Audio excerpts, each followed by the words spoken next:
Oh, that's interesting that you stuffed it and then the buildings came to you later.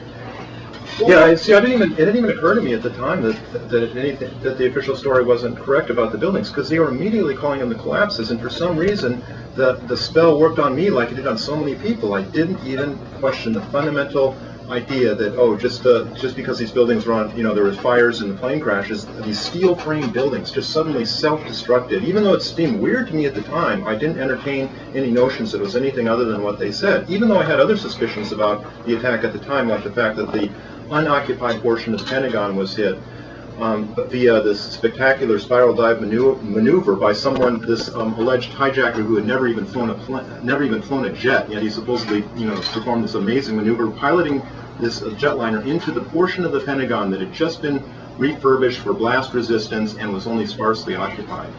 Other things that seemed suspicious at the time were the fact that the Twin Towers were hit so high up. If the terrorists wanted to do the maximum amount of damage and loss of life, why didn't they hit the buildings on the 50th floor instead of the 95th and 80th floor?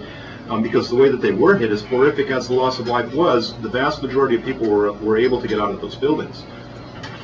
And that does make you wonder too, so perhaps whomever perpetrated this did have some compassion after all and wanted to spare as many lives as they possibly could. Well, maybe they just wanted to avoid more lawsuits, or who knows what their actual motives were. That was in jest. Yeah, I said yeah, that. right. Compassionate. But clearly, the motives don't fit the alleged motives of the suicide hijackers, which would have been, why didn't they fly the planes into Indian Point nuclear plant and do billions of dollars worth of damage and just contaminate whole large areas of the landscape?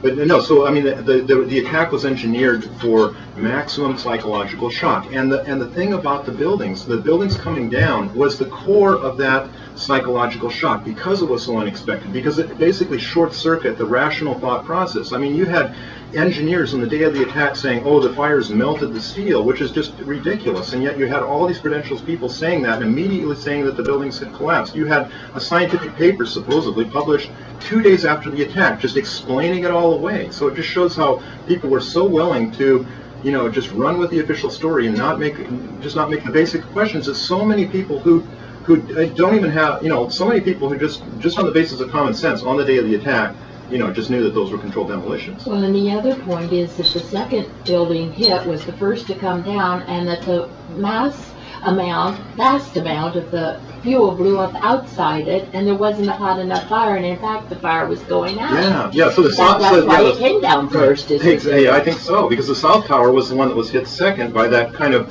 off-center blow in which part of the plane popped out the other side, and there was that massive fireball, the most photographed part of the whole event, the kind of key visual memory that people have of that event, that huge fireball.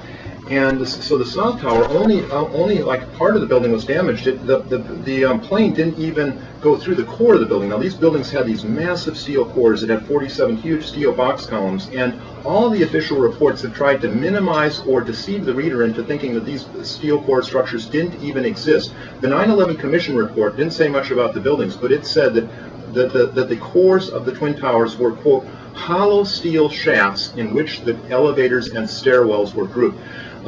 Denying the existence of these 47 steel box columns that ran the entire height of the building. And I think the reason they do that is because the existence of those core structures is the thing that most obviously invalidates the pancake theory in the minds of most people who see it. People who see the buildings just coming apart and just falling straight down.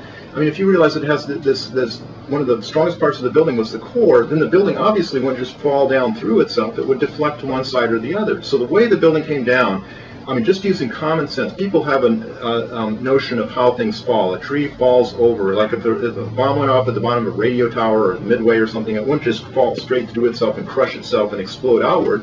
It would topple. Things topple. It's just a basic notion of the understanding of the way matter behaves is enough to invalidate the official story. So all you need is common sense to look at these events and to see that the official story is just invalid.